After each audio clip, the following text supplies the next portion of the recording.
Okay, so did you want to leave the other three for later?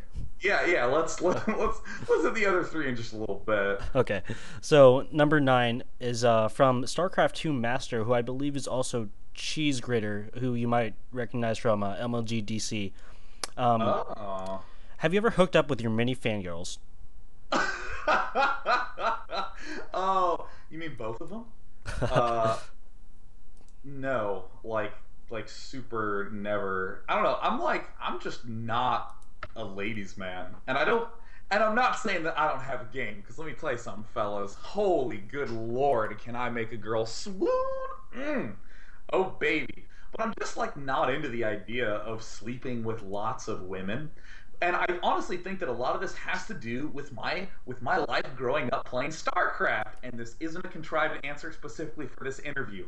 And I will explain why now. When you're playing StarCraft and you're going to your first ever live tournament, my first huge, really I think noteworthy live tournament was 2003.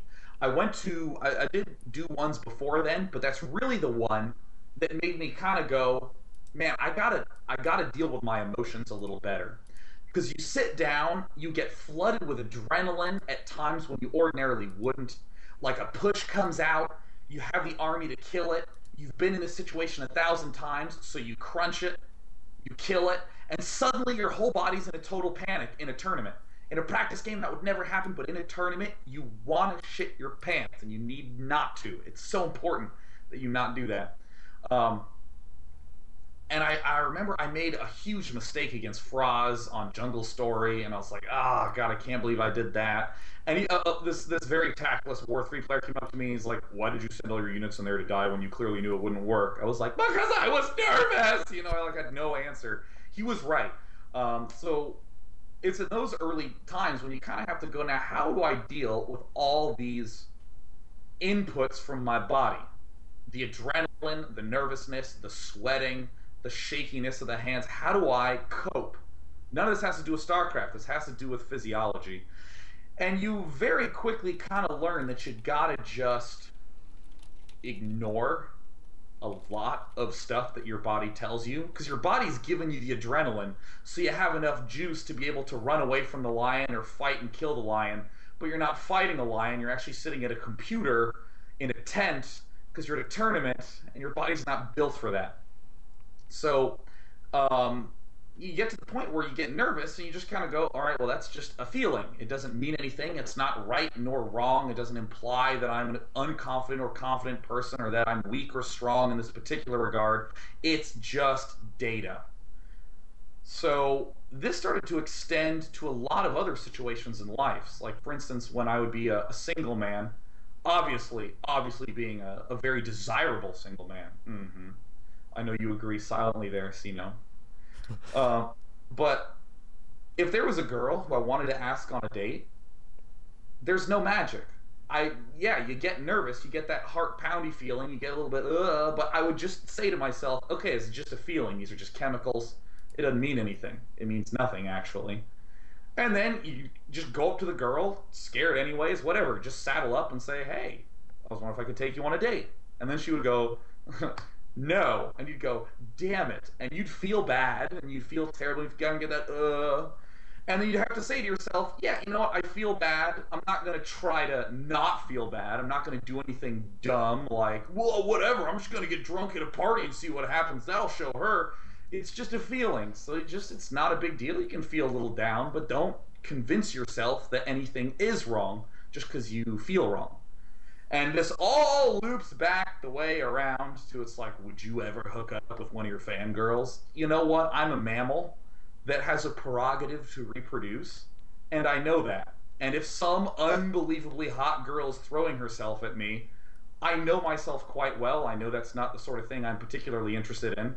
And I don't overreact to it. I don't go, oh, maybe this cute girl is the one. Oh my god. I mean, even if I'm single, I'm still not going to do anything dumb like, oh, maybe hooking up with her is a good idea because I'm getting mildly horny at this point in time. No, it's just kind of happens. And I know myself. I'm much more of a relationship, much more of a commitment kind of person. So I prefer to be with someone who I consider to be like a best friend, rather than a girl who I met at a tournament who I can hook up with and then regale stories to my fellow nerds going, hey guys, you want to know what a vagina's like? No, I'm not.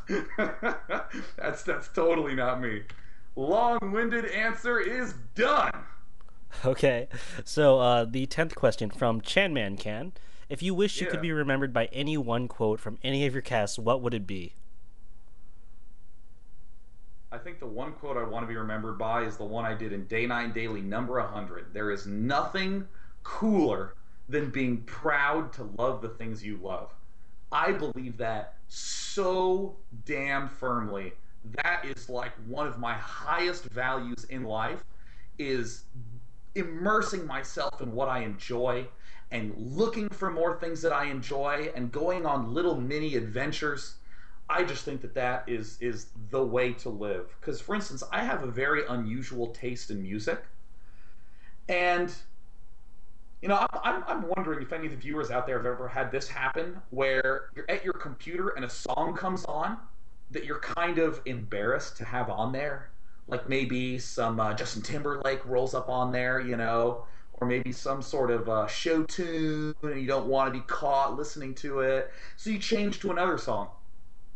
I'm the sort of person who would turn it up louder because I'd be like, I love this song.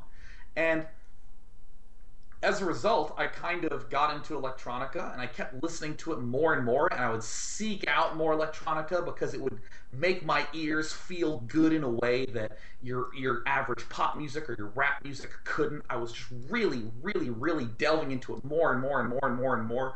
And now I'm at the point where all the music I listen to is music that most people have like never heard of. And it's kind of cool to look at from that point of view, but mainly it's that I just really actively sought after those sorts of things.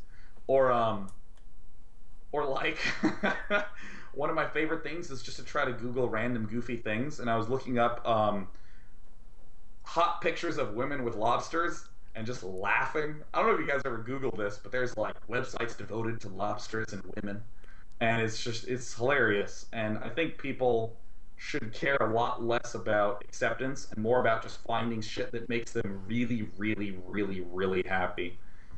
And that is kind of how I roll in my day-to-day life. Like, for instance, little goofy games. Here's something I love doing. Little constraints I impose on my daily life and see if I can stick to it. So, for instance, there was like about a month and a half ago, anytime I had to say the number six, instead I would say tits. Now this is totally juvenile. This is ridiculous. But I mean, someone would be like, "What's your number?" I'd be like, "It's 555 097 tits," and they'd be like, "What?" And I'd be like, "It's 555 097 tits." And it's like, it's little things like that I think make life have a lot more spice and a lot more enjoyment to it. So why not do those sorts of things more often? I don't know. I just like doing fun things and having fun. It is always important that you're making other people happy too.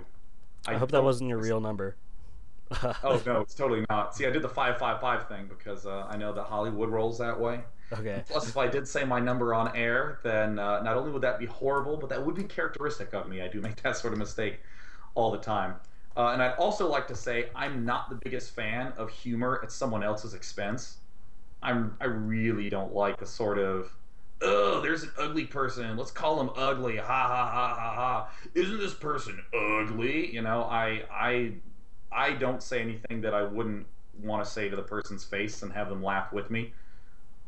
And I also kind of carry that attitude elsewhere. Just I like the sort of fun where we join hands together and play Ring Around the Rosie instead of the sort of fun where I pull your pants down and go, ha ha ha, there's a man with no pants on.